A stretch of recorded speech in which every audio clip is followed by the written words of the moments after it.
Imagine waking up tomorrow morning and making a decision that feels almost reckless in the modern world. Today, you will eat only once. No, actually. Today, you will not eat at all. Imagine walking through your entire day without the comforting scent of breakfast drifting through the house. No midday bite to keep your energy up. No familiar ritual of sitting down to dinner as the sun begins to set.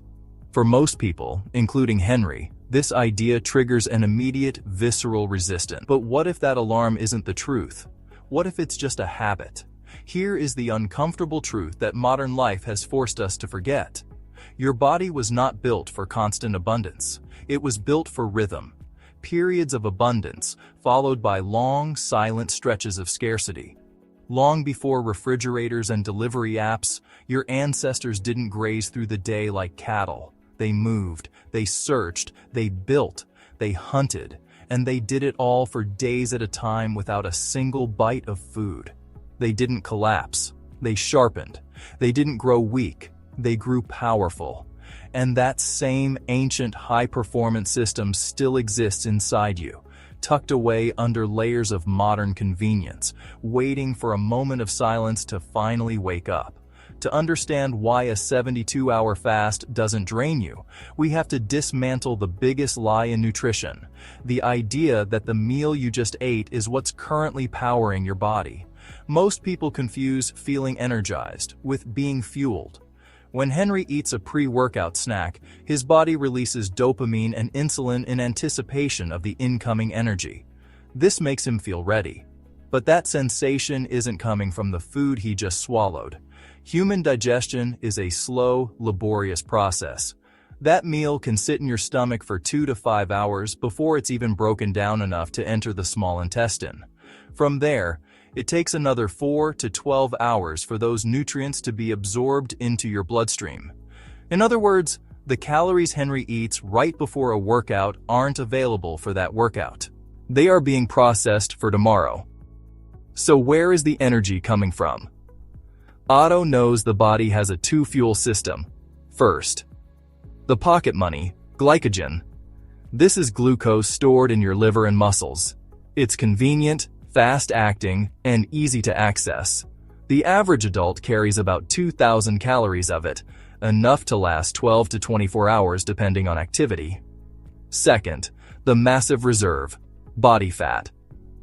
Even a lean person like Leo carries tens of thousands of calories stored as fat. This isn't backup fuel, it is a strategic energy reserve, the biological vault. The problem for Henry is that his body has forgotten how to use the vault.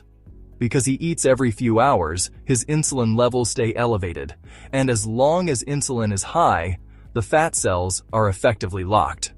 The body won't tap into the massive energy reserve as long as there is easy money coming in from the stomach. Henry isn't hungry because he's out of fuel. He's hungry because his insulin won't let him access the 50,000 calories he's already carrying on his waist. Phase 1. The first 12 hours.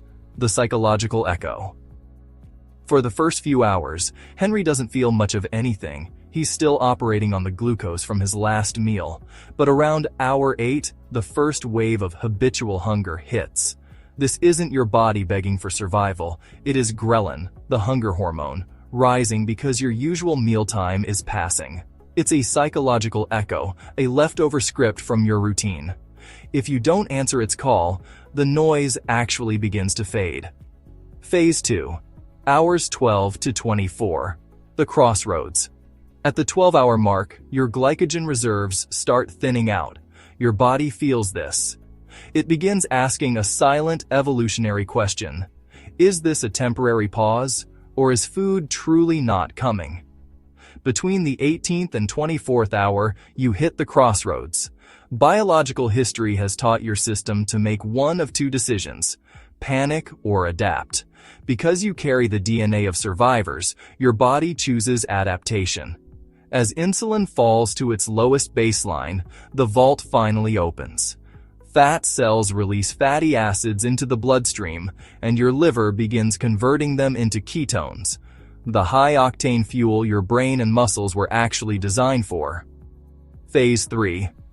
Hours 24 to 48, the neurological upgrade. By the 24th hour, the mental fog Henry usually feels starts to dissolve.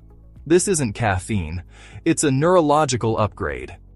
Ketones cross the blood-brain barrier with ease, providing a steady, quiet energy. At the same time, your brain begins producing BDNF, brain-derived neurotrophic factor. Think of BDNF as fertilizer for your neurons.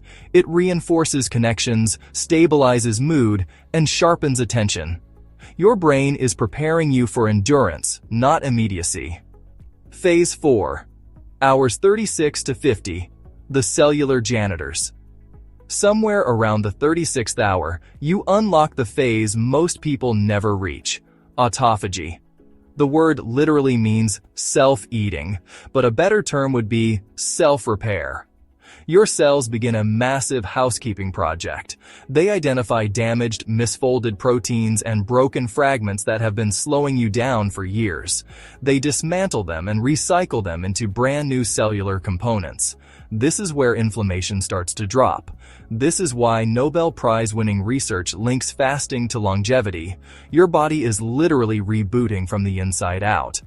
Phase 5, hours 50 to 72, the stem cell reset. As you push into the third day, the most extraordinary transformation begins. Your body recognizes that the fast is sustained, so it shifts into a full-scale reset of the immune system.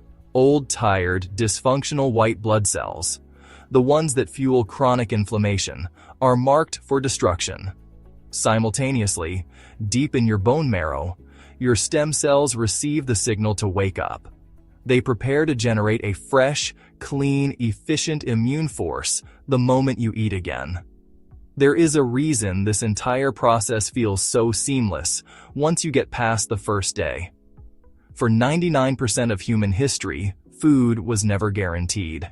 If the human body became weak, foggy, or fragile after just 24 hours without food, our species would have gone extinct a million years ago.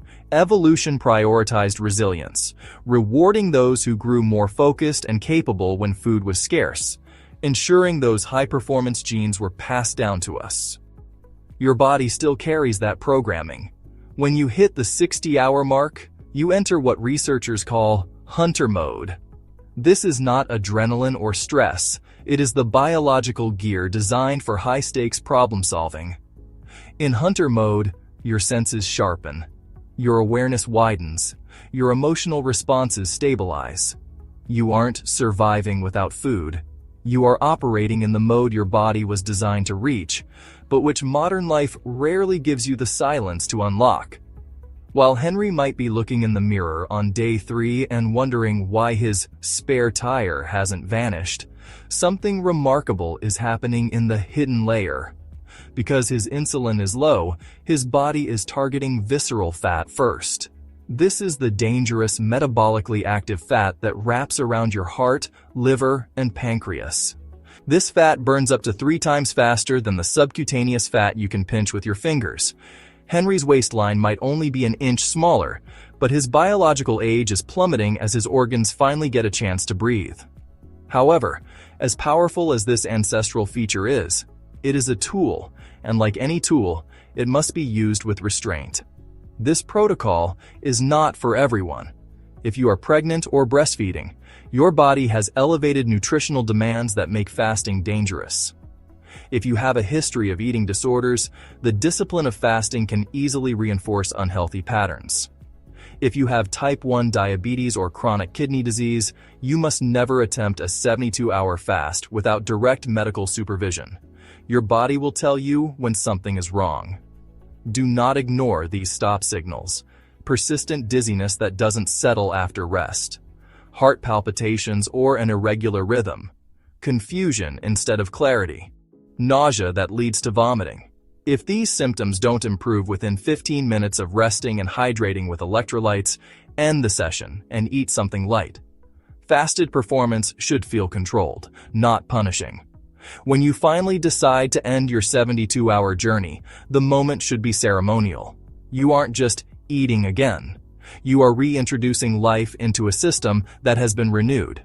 If your body could speak to you after these 3 days of silence, it wouldn't beg or plead. It would say quietly but unmistakably, "Thank you. Thank you for the break from constant digestion. Thank you for the chance to repair, to clean, and to realign." Fasting is not a modern hack. It is an ancient feature.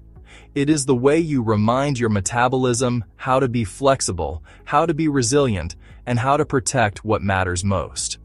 The goal was never suffering.